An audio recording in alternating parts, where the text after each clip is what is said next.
सुनवाई नहीं हुई और उस तरह के एंकरों से किसी को देशद्रोही बना दिया जाता है, उस पर राज्य व्यवस्था और न्याय व्यवस्था उसे लेकर इतना क्रूर हो जाती है, कोई दया भी नहीं दिखाती है, उसका प्रदर्शन नहीं करती।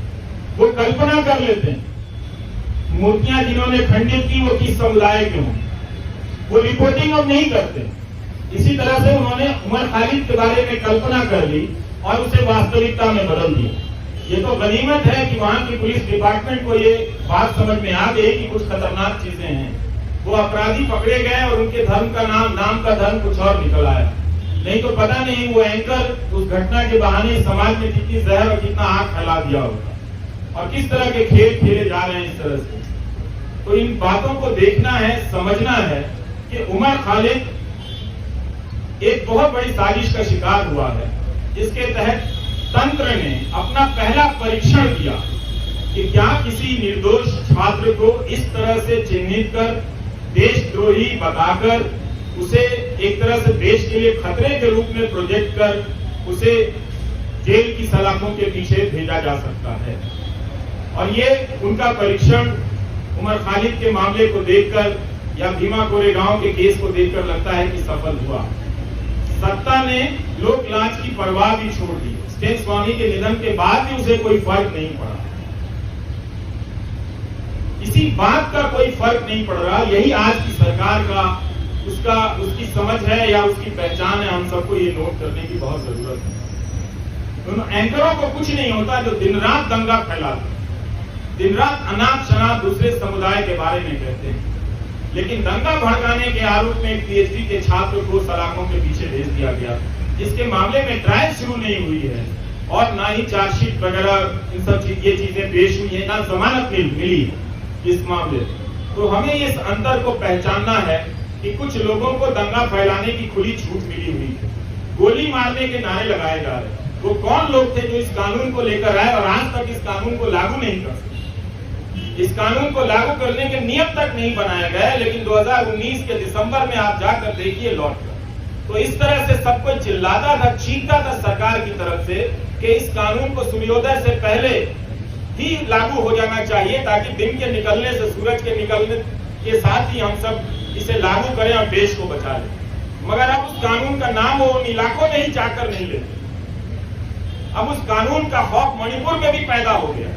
वहां भी कुकी जनजाति के लोग इस बात से चिंतित हैं, घबराए हुए हैं कि क्या कहीं ऐसा होगा कि हमें भी एनआरसी की यातनाओं से गुजरना होगा। तो मणिपुर को लेकर देख लीजिए या दिल्ली दंगों को लेकर, जिसकी जवाबदेही तय होनी चाहिए थी, गृह मंत्री, उनकी जवाबदेही तय नहीं, आज तक तय नहीं। गोली मारने के जो नारे लगा रहे थे उनका मंत्रिमंडल में प्रमोशन हो जाता है। सुप्रीम कोर्ट को कहना पड़ा दिल्ली पुलिस से कि ये जो नारे लगा रहे हैं वो मेडिकल प्रिस्क्रिप्शन नहीं है। इसके बाद भी जो व्यक्ति शांति की अपील करता रहा, शांति की बातें करता रहा, वो दंगों की साजिश के आरोप में जेल में इस तरह से बंद कर दिया गया है। तो इस 1000 दिन को आप याद रखें। ये 1000 दिन सिर्फ उम्र के नहीं हैं, ये 1000 दिन भारतीय नागरिक समाज, न्याय व्यवस्था की अफसोस के दिन भी हैं, उनके शर्म के भी दिन। 1000 दिन से उमर खालिद जेल में हैं। 1000 दिन हो गए, ना तो ट्रायल शुरू हुई, ना जमानत मिली। हमने तमाम बहसों में, कानून के फैसलों में यही पढ़ा और समझा, अदालतों की टिप्पणियों में देखा और जाना कि जमानत अधिकार है और जेल अपवाद। लेकिन 1000 दिन उमर खालिद के जेल में ही हो गए। और आज आप सभी जो भी इस मौके पर यहाँ जमा हैं, जिन्होंने ट्विटर पर लिखा है, और आप सबके सैकड़ों मोबाइल फोन के जरिए जो लाइव लोग देख रहे हैं, उन सब ने बहुत बड़ा काम किया है। पूरी कोशिश यही है कि उमर खालिद की लड़ाई भुला दी जाए, लेकिन आप सब ने आकर जता दिया कि लड़ाई भुलाई नहीं जा सकेगी। उसकी अकेले की लड़ाई अंदर की है, लेकिन बाहर भी आप उसकी यातनाओं को जो वो झेल रहे हैं उसे आप महसूस करते रहेंगे। हमने पिछले 9 सालों के दौरान राज्य की हिंसा करने की क्षमता को बदलते हुए देखा। अब राज्य अपनी पार्टी, गोदी मीडिया और आईटी सेल के जरिए आप पर मानसिक हिंसा करता है, आपको बदनाम करता है। और इसकी शुरुआत अगर ठीक तरीके से देखी जाए, संगठित तरीके से देखी जाए, तो उमर खालिद से होती है। जब वो अनजाने में उन टीवी चैनलों के स्टूडियो में चले गए इस उम्मीद में कि इन चैनलों के जरिए किसी की बात रखी जाती है, किसी का पक्ष रखा जाता है, मगर जब तक वो जाते तब तक चैनलों ने अपना रुख हमेशा हमेशा के लिए आने वाले 10-12 साल और न जाने और कितने साल के लिए बदल दिया है। तो उस गोदी media IT cell political party के जरिए एक पीएचडी के छात्र को देशद्रोही के रूप में स्थापित कर दिया गया। समाज की नजर में उसे कमजोर कर दिया गया, जो पहले से ही कमजोर, हमारी आपकी तरफ पढ़ने लिखने वाला एक लड़का था, जो नहीं जानता था कि उसके पीछे इतनी तैयारी से सिस्टम ने हमले के सामान जुटा लिए। दूसरा तरीका राज्य ने अपनी हिंसा का ये बदला, ये आप सभी जो सुन रहे हैं उसे समझना भी चाहिए कि पहले राज्य कानून की धाराओं की आड़ में छिपकर हिंसा करता था, लेकिन अब हिंसा करने के लिए वो कानून बनाने लगा है ताकि वो खुलकर हिंसा कर सके। ये बदलाव आया है और आज राज्य हम सब देख रहे हैं। सिर्फ उमर खालिद नहीं है, शुमा सिंह भी हैं भीमा कोरेगांव केस में 5 साल से अंडर ट्रायल। जब बड़े बड़े न्यायाधीशों को अंडर ट्रायल के बारे में बोलते हुए सुनता हूं तो मुझे लगता है कि यही 2-4 केस उन्हें भी नजर नहीं आते होंगे, या उन्होंने भी अपनी सुविधा के हिसाब से इन कुछ केस को देखना सुनना बंद कर दिया है, इस तरह से कि ये केस छोड़कर बाकी और केस पर बोला जाए। तो कभी भी सबके सामने में है, सुप्रीम कोर्ट ने तमाम टिप्पणियां की है जमानत को लेकर, सबके सामने ये बात है, मगर कभी भी 1000 दिन तो सुनवाई चली है दिल्ली की निचली अदालतों में, बेतवा शर्मा ने लिखा है, और कोई 400-300 दिन दिल्ली हाईकोर्ट में इस तरह से जमानत को लेकर सुनवाई चलती रही। इसके बाद भी जमानत एक इतनी मुश्किल उम्मीद इस लड़ाई में बनकर सामने आ गई। यही उम्मीद कर सकते हैं कि कभी कभी न्याय व्यवस्था की अंतरात्मा किसी रात को जगती होगी, और जब जग जाएगी तो देखेगी कि कानून के हाथ लंबे नहीं, उस कानून के हाथ रंगे हाथ भी होते हैं। उसे नजर आएगा, वो बात समझ में आएगी कि क्या हो रहा। हम सब ने यह भी देखा है कि मीडिया के स्पेस से उमर खालिद को धीरे धीरे पीछे की तरफ धकेल दिया गया, किनारे कर दिया गया, ताकि भुलाने की प्रक्रिया में तेजी आए। मैं अक्सर सोचता हूं कि जो लोग शुरू में बोला करते थे वो लोग आगे चलकर बोलने की प्रक्रिया से ऊब गए, या उस प्रक्रिया के सहयात्री हो गए, जिसने ये तय किया है कि हम जब किसी के साथ इस तरह की यातना करेंगे, मुखार धाराओं में उसे बंद कर देंगे, तो उसे भूल जाना होगा, उसे उसके हाल पर छोड़ देना होगा। उमर खालिद की जितनी भी तस्वीरें आई इस दौरान, जहां भी छपी या चंद वीडियो में नजर आए, मैंने एक हंसता हुआ लड़का देखा, लेकिन उस हंसी को देखकर अपने भीतर उदासी भर जाती थी कि हंसी जो है वो अपने लिए नहीं, वो हम सब के लिए छोड़कर जा रहा है। या आप शायद अपनी जिंदगी में सामान्य होंगे, इस वक्त एक ओवर में फालतू का मुकाबला चल रहा है, इंडिया ऑस्ट्रेलिया के मैच में ट्वीट करके अपने आप को क्रिकेट प्रेमी जता रहे होंगे। जता सकते हैं, बिल्कुल अपनी जिंदगी जी सकते हैं, और जिंदगी को उसी रोशनी और संगीत के साथ जी सकते हैं, मगर याद करने का जो फर्ज था नागरिकों का बहुत लोगों ने भुलाया, और ये होते हुए हमने देखा। उनके लिए एक ऐसा विषय बन गया जिस पर लिखना, जिस पर बोलना राज्य से टकराने के जैसा हो गया, वो अपना हिम्मत हारने लगे।